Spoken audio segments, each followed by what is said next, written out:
How's everyone doing this morning? Darren with Spoon River Bend Acres. Bottom right hand corner, subscribe to the channel if you want to watch more. But today we're out, it's a beautiful day.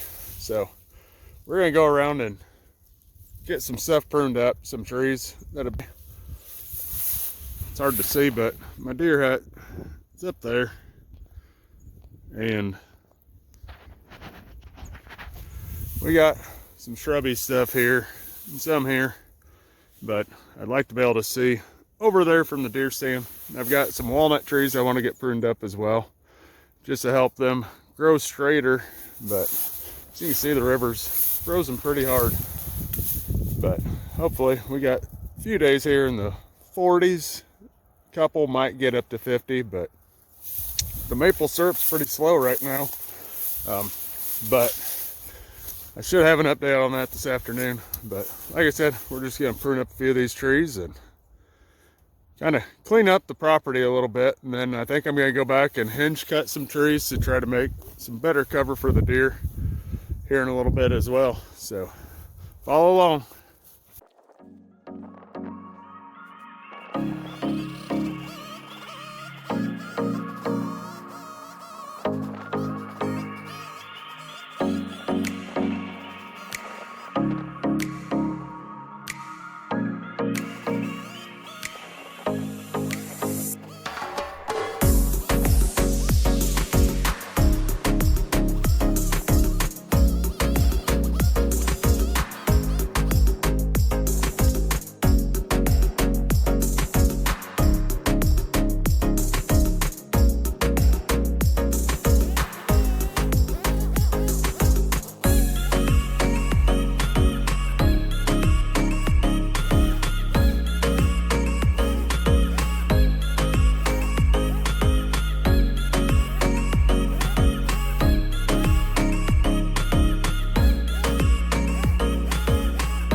This is a spot that came in here, I don't know, I came in here probably 5 or 6 years ago and pruned a whole bunch of stuff back. But I will tell you one thing, if I needed any silver maple syrup, there's tons of silver maples in here, good size.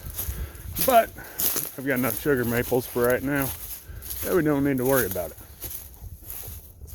But we ran into, like, we got all this grass out here, but we ran into is the deer still love to cover, you know. There's a lot of days they're out in that grass, but there's a lot of days we've watched them come out of here a lot during the season. And I mean, this is just good cover for bucks and stuff. But as you can see, I cut off some of these, like I said, probably 5 years ago or so. Some of them are rotted off. Like this one here, you can see it's rotten, but then it puts up straight up stuff, you know, just like all that. So I cut these off, like I said, 5 or 6 years ago, but this is what it's gonna do. And that's what we want. But I mean, look at this trail. I mean, it's hard to see on camera, but there's a heck of a deer trail right here that leads this way. And there's another one. I cut this one off. And look at all these that are growing straight up now. And that's what they want.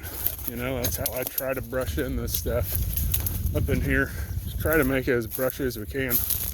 But I don't know if you can see. But yeah, there's one of our deer huts right there. So really and truly, if the deer are laying here, and they could be almost watching us, but I've got a little bit better view of some of it over here.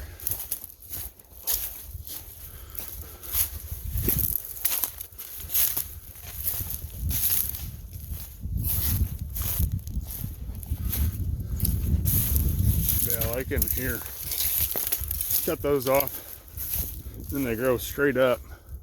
So we'll probably end up cutting these off here, these small ones, and the same thing over there. We'll cut off some of those small ones, and just kind of all over in here. It worked out. It worked what we wanted.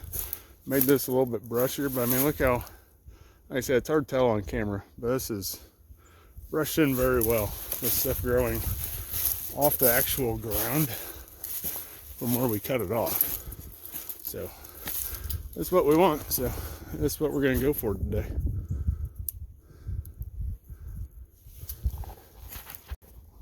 How do you like that one? Just walking by the deer stand here. Just happened to look down. Didn't have the quarter on, but this one's definitely from, you know, probably, let me zoom out. This one's from last year, probably. Definitely from last year. It's pretty chewed up, but that's crazy. Every year I found deer sheds in here, but never know.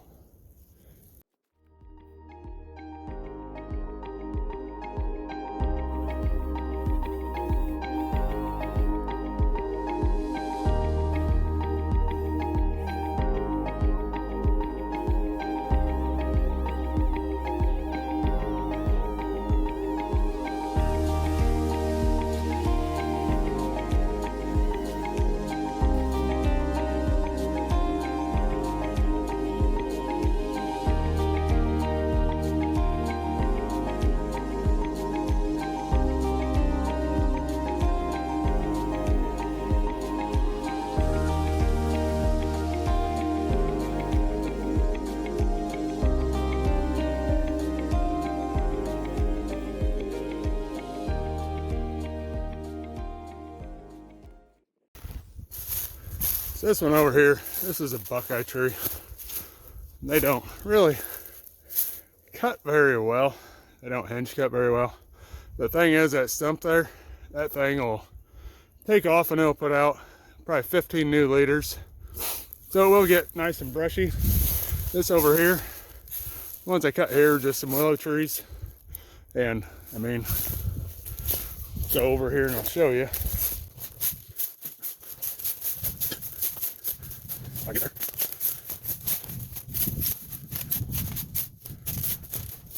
When you're hinge cutting these, this is what you want. See how it did split, but that whole bottom's still alive.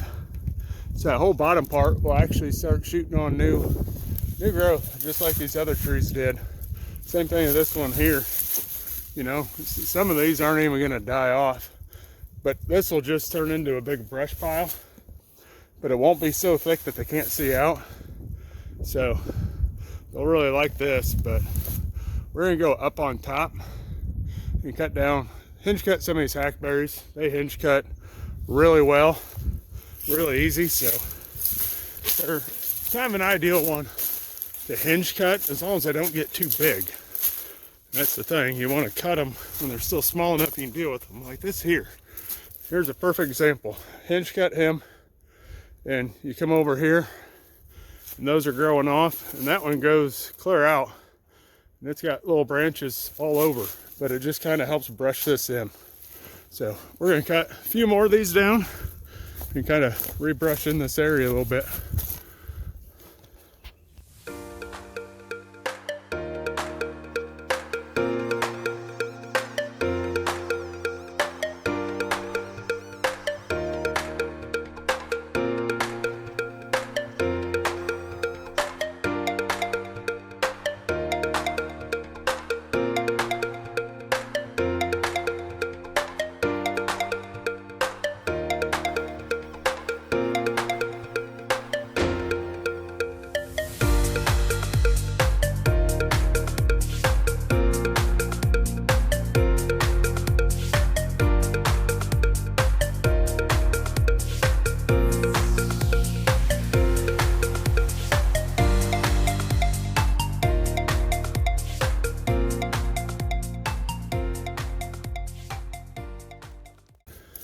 So we got that one. Hinge cut, it was a pain. It's just cold enough out. It's kind of hard. But I don't know how well to see, but deer been working this stuff over pretty good up in here. But what we tried to do, I like leaving kind of a little bit of an opening and a gap in here because it gives them a spot to be. But It's hard to tell, but the deer kind of go right through here. So I cut down a couple small ones down here, kind of let that brush up. But if you get down here where the deer are going to be at, you know, they can see if we're coming from that way, then they can lay here and they can see out on the edge. But it's kind of a hole through here, kind of where they travel. And that's what, I mean, you look at this and it's just brush, brush, brush from doing this. And that's what you want. You want so they can kind of maneuver through here, because a couple of years ago I cut kind of a path out the backside for them here. So they can get in a little bit of a lower ditch. They can just follow that and right on out to wide open grass, and then they can just run up the hill. Same thing up there. They can just run down, get down here, they can stand here and watch back. But it's kind of what we try to do for them. Give them a little bit more cover. Helps with the turkeys too. We're trying to get more turkeys in here, so we'll probably cut down a couple more trees and we'll be done in here. Well, everyone, hope you enjoyed the video today. I got it testing out right now, the maple cooker. I'm trying it out, just see what happens. Getting some kinks worked out on it that need to be done. But today I actually tapped 5 silver maples. They had tons of sap coming out of them when I was down there cutting earlier. So we got 5 of them tapped, and I'm pretty sure tomorrow we'll probably have enough sap off of them to go ahead and run a thing of syrup and show you guys what all kind of our little operation is. But I've got the pan on there right now. It just has water in it, just trying to get them boiled a little bit. But in the morning, I'll take everyone around and we'll see what all we got in our buckets. We got one here at the house that it's about half full right now.